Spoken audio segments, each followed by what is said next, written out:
Thanks so much for joining us. You have been speaker for 2 months now. How is it going? Hey, it's fun. I enjoy it. I've had a good time. It's different than what I thought, but I like it a lot. What are the biggest issues for you so far? Well, some of the issues that are big are ones I never thought when you're dealing with like staff and you're dealing with, people have some issues you got to help them with, and so that kind of stuff. And being an administrator now, you've got the budgets and the payroll and that fun stuff. But I like it. It's just a learning curve. Sure. In front of the legislature, one of the major issues this year is going to be property taxes. And a little bit. On Thursday, we saw 3 proposals in front of the House Tax Committee. Can you give us a brief rundown on what those proposals would do and how they work together?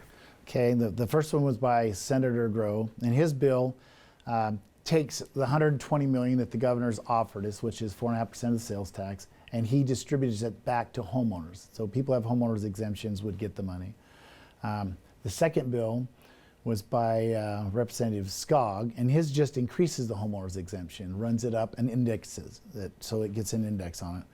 And then the third one was one that kind of a combination of all of them. It had Senator Ricks is on it, and Monks, and myself, and many others. And what it does is it increases the homeowners exemption a little bit.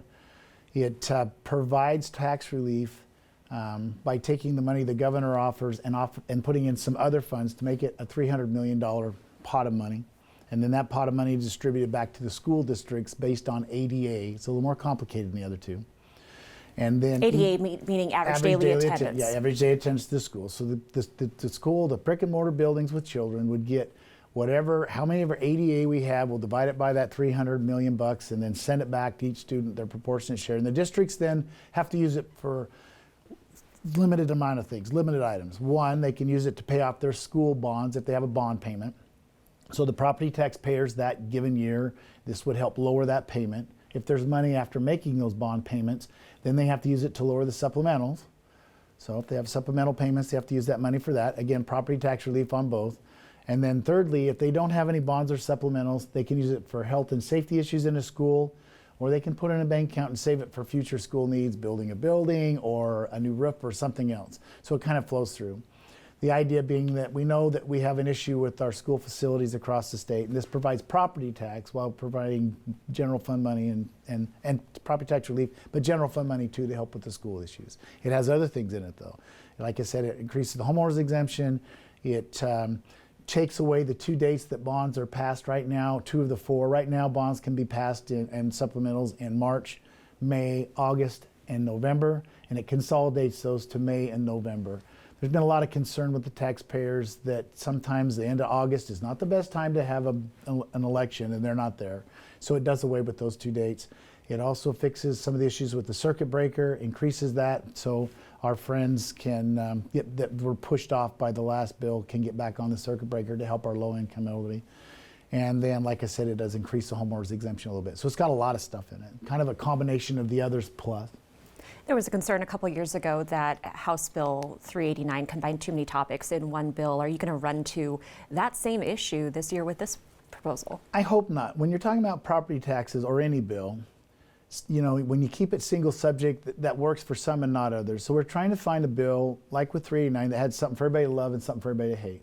And it's the same with this. Everybody loves the idea of helping pay down your property taxes, helping pay off school building. Everybody likes the idea, a lot of people like the idea of the homeowners exemption goes up, but you got some that don't. And same with the circuit breaker. Some don't want that to go back on, some don't. So when you can get more subjects in a bill, I believe, and I know that Monks has had several meetings and brought people in to talk about it to get their support before he did it.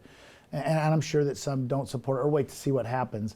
But when you get more in it, like they have more to love and hate, you end up with a better bill, in my opinion, and you get more support because you weigh it out, and it overwhelmingly weighs favorable to the taxpayer, and I think it's a good bill. In past sessions, you've been very involved in tax policy debates, and some of those debates have been pretty heated on the House floor. They're all fun. Fun, heated, they're not mutually exclusive. They're good, you're right. Now that you're Speaker, are you going to play the same role in these debates? No, I was surprised when Representative Monks asked me to introduce that today, so it was kind of fun to go back to committee and talk. We've got a lot of new people here. And there's a learning curve. It takes a long time. Property taxes aren't simple. Income tax, none of this tax stuff or education stuff or health and welfare, none of these issues are simple. And so you'll see me do once in a while, like you saw today, introduce a bill, and very seldom I may come out of the chair to talk about bills, probably not very often. But for the most part, it's been interesting to stand back and watch. If there's issues, I'll go try to help if I think I can help. But again, you know, everybody's got their own idea how things could do, and this learning curve, sometimes you just, you know, it's like the child touching the stove. Some people just have to learn by experience and touch the stove. It sounds like you're speaking from experience here. Absolutely, I've touched the stove more than once. That's the problem. I want to ask about the Joint Budget Committee. You know, usually by week 4 of the legislative session, the Joint Budget Committee has passed 10, 15, 20 supplementals at this point. Things like fire suppression, lately emergency rental assistance. This year, not a single one has come out. Why is that? Well, it's a combination of things. One, the Constitution says they have to be an emergency, and we've kind of been lax on that with supplementals. It's been a way to shove money into the previous year's budget. And so we've asked, at least I've asked, to have a list of the ones that are really needed to be done and soon. And I'm told they're going to hear some of them next week.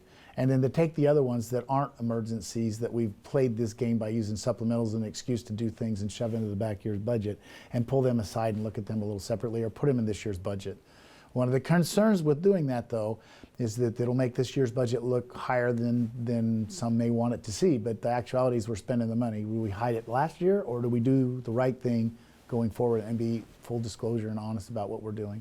So there's that debate. The ones that need to be done, though, will happen soon. You've also got another interesting dilemma. You've got a committee on both sides that are mostly new, especially on the House. We've got new chairmen, a lot of new committee members that are going through that learning process. And there's still a debate on whether we combine the House vote with the Senate to pass bills or if we handle it a different way. So that debate's going on. And I think we're close to having a resolution there. So there's been a combination of stuff there. That debate on combining the House and Senate votes, that's how JFAC has operated for decades now. Why the change now?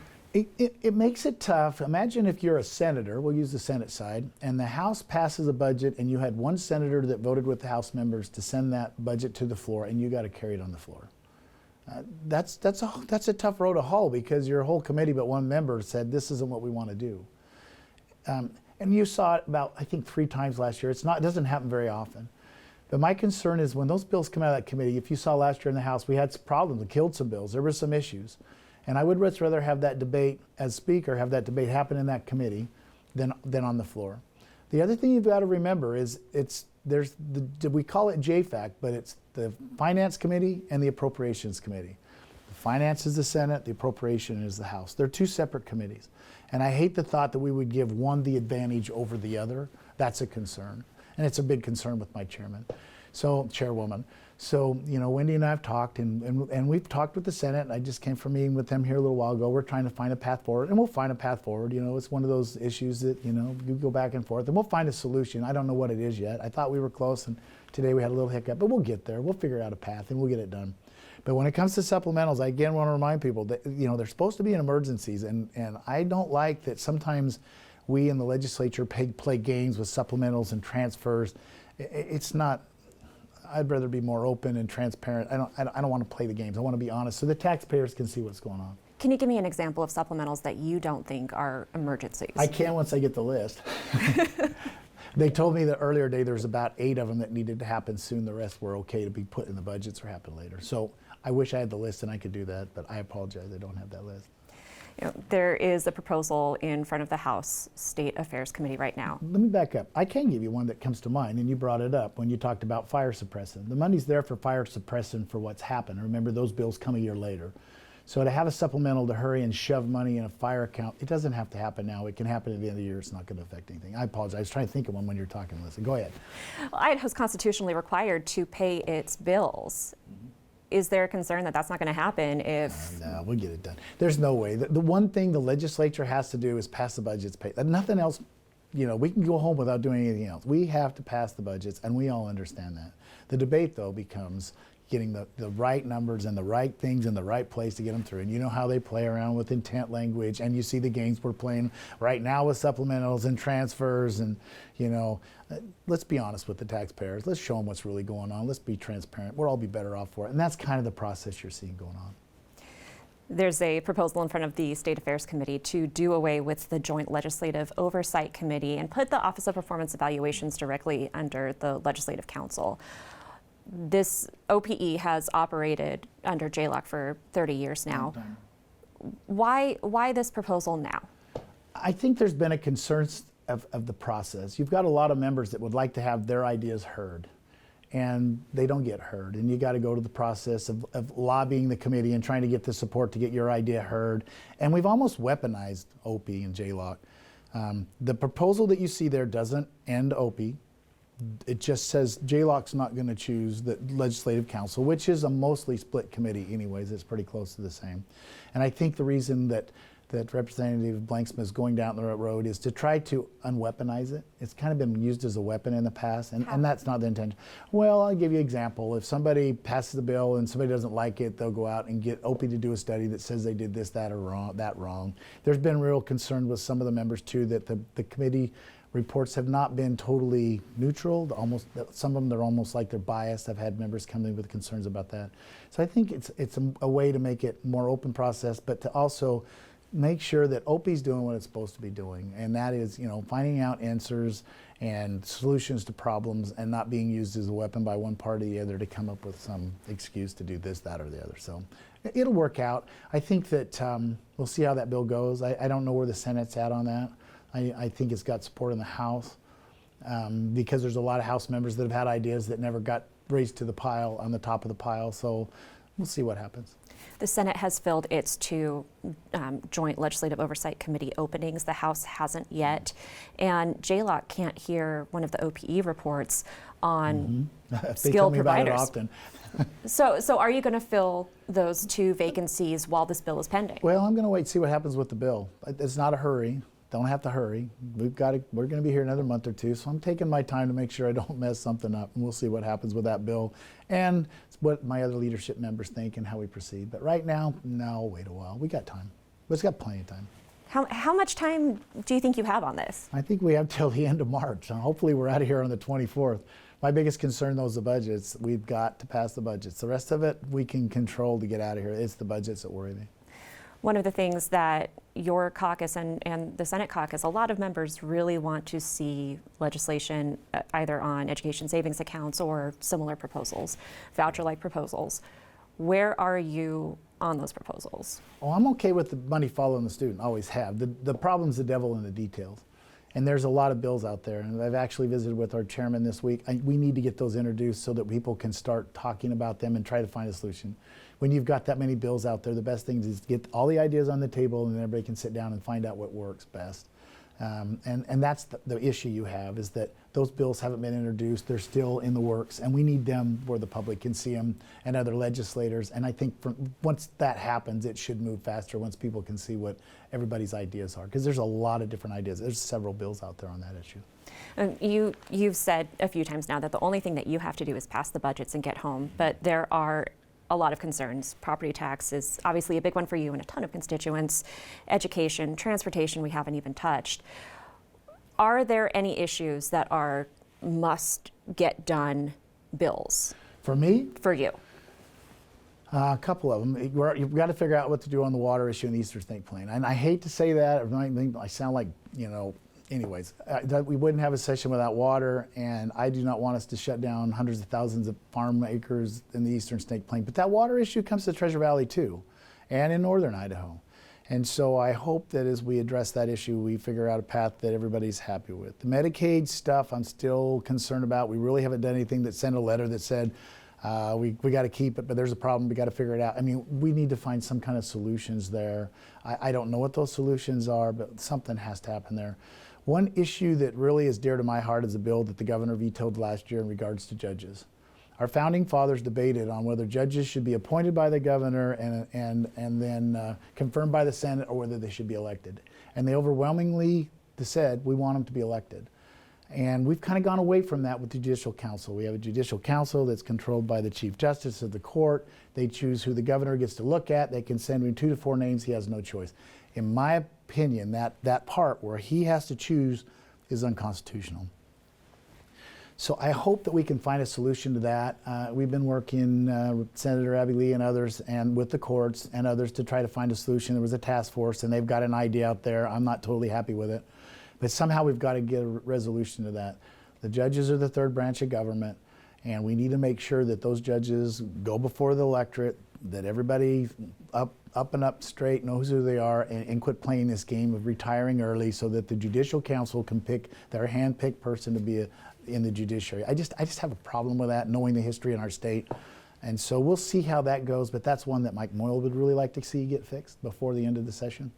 And another one, which you didn't bring up, that you know is one of my favorites, is the rules. In the state of Idaho, the executive branch makes rules that have the effect of law. And if you've watched what's going on nationally, that's how the presidents and the executive branch get around the legislative branch back east in DC. They create rules and they have the effect of law, and nobody has a say. In Idaho, other than fee rules, only one body has to approve those rules, and they become the law of the land, and they have an effect on you. They can throw you in jail over them. The rules are very important. And I would like us to get back to where they should be, where the rules since they have the effect of law, are approved by both bodies. And I've got a bill to do that, and that's one of the things that Mike Moyle really wants to see get done. We need to fix that. I think it's beneficial for our citizens and for the process as a whole. Keep the powers of the executive branch and the legislative and judicial separate, but make sure that when we're passing rules that have the effect of law, both bodies approve them. You brought up a lot of things that I want to touch on. Good. Yeah, starting with Medicaid. Both the Senate and the House committees have sent letters saying we think Medicaid expansion should stay in place with some caveats. We know that the Department of Health and Welfare is looking at cost containment measures. Are those proposals enough for you? Listen, I'm really concerned, and I'll give you where Mike Moyle's coming from, and this is just me personally. If you look nationally, the federal government's spending money they don't have. They're printing money right and left. Inflation's going through the roof. We're all feeling the pain. When we have these Medicaid programs, the federal government picks up from 70 to 90%, depending on what the program is. If the day comes that the federal government realizes that they're going to have money from somewhere, they're going to change what's called the FMAP rate. And that FMAP rate determines what Idaho has to pay, whether it's 70-30, 90-10, whatever that rate is. My concern is if we don't get that under control, if the federal government keeps spending, they're going to have to get money somewhere, and that's where they're going to go. They're going to change that FMAP rate. And a small movement in that FMAP rate is tens of millions of dollars to the state of Idaho. I do not want to have us in a situation where we're spending money on Medicaid and leaving our children out to dry.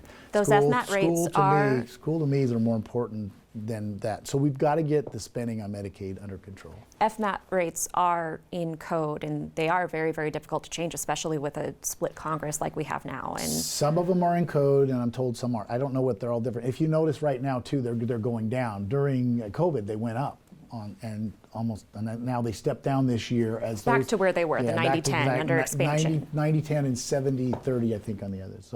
So that process is going on now. And if you notice what the committees were talking about, one of the things they were talking about is trying to make sure those that are on there now that aren't supposed to be there. And I think it's as of April 1st, they can remove those folks that aren't supposed to be on there. Problem is there's so many of them get letters through. They're saying it'll take them months to do. Hopefully they can expedite that and get that done sooner. And that will help save some money.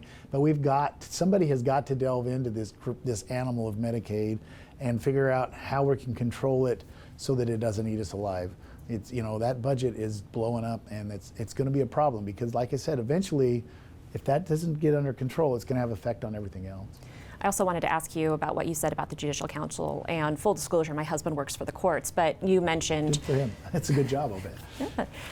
He does a good job. Again, biased here, but you mentioned the concern about appointments. But the Judicial Council does a lot of other things too, including fielding complaints about judges and, when necessary, disciplining judges. Is that still a function that you see the council I don't have the problem overseeing? with that function on that side. My concern is where we pick the judges. It doesn't make sense to me that you can run to be a judge and you've got to go to a group of judges and attorneys, there's a couple of lay people in there, and ask their permission to be on the list to go to the governor.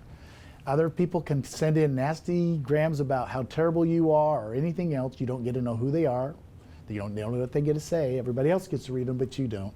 And then this group sits in council and decides to send the governor 2 to 4 names, and he only gets to choose from them. Our founding fathers never would have gone there. And they wouldn't appreciate that. They debated this very issue. They wanted them elected. And by retiring early, they play a game in that they get to have judicial council pick the judge and they don't go before the electorate. I want them to go before the electorate. I want them to go back where the original intention of our founding fathers was. So there's a debate there, and I understand why it's easier for you to retire and me to pick your replacement and not have the voters that I have to go before pick them. I get that, but that game, in my opinion, it's not constitutional and it's not right. Voters ought to have a say. Should those elections remain nonpartisan, or are you open to partisan judges? I think that I don't care. If you want to tell them what party you are, go ahead. If you don't, you don't. I think that should be the candidate's individual discretion in regards to all nonpartisan races. I don't care if it's for city council or anything else. If you want to tell them you're Republican, Democrat, Independent, Liberal, I don't care. The fact that we have a fit if somebody does is concerning to me, though. But, you know, nonpartisan races to me are sometimes, think about it. Why don't you want to tell everybody who you are and what you believe? If you're running for office, stand up and tell them, this is what I believe, this is what I want to do. And we hide behind this nonpartisan, you know, I remember there was a city council race in Meridian, and everybody got their hat on fire because one of the candidates put Republican on his campaign signs because he's a Republican. Good for him. They went nuts. Why? If he wants to do that, I don't care what race it is. You ought to have the ability to have your freedom of choice to decide what you want to do. So, whatever. I've never been a big fan.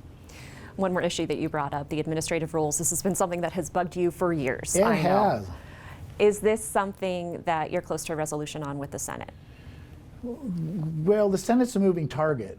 You think you have a deal, and then all of a sudden something else pops up. They'd never say the same about the House, I'm sure. Oh, never. The House is straight up. We're honest, straightforward guys. We'll tell you what we think. But I'm just, whatever. But I hope so. I mean, they know it's important to me, and they know it's important to my caucus. And the support on the House is there to get something done. The Senate has changed from what it's been in the past, where it was, you know, pretty controlled by very few people. Now it's a little more open. There's a little more debate going on there. And I'm hoping that that will cause some of these ideas like fixing the rule process to come to the top and have a chance to at least have a hearing and get voted on. But we'll see. I think that there's more of a attitude that it needs fixed on the Senate, and I know that Senator Anthony and I have been working together, and he understands the process, and he's good to work with on that issue, and I think he agrees that we need to do something. But it's back to that issue of the devil's in the details. I did send him another draft yesterday, and I think it's close to what we'll probably push on the House, hopefully next week. And so we're trying to find a solution to that, and we work. And one of the good things about the House and Senate leadership teams is we do work well together, and that helps. That helps a lot. And I appreciate Chuck and Kelly and, you know, Abby and Mark, and it's good to work with them, and so that helps. But I think things are different than they've been in the past with their caucus, because their caucus had certain pretty strong individuals that didn't let certain things come forward, and I think this new group are more willing to hear more ideas and be more open, so we'll see. All right, Speaker Mike Moyle, thanks so much for joining us. Thanks for having me.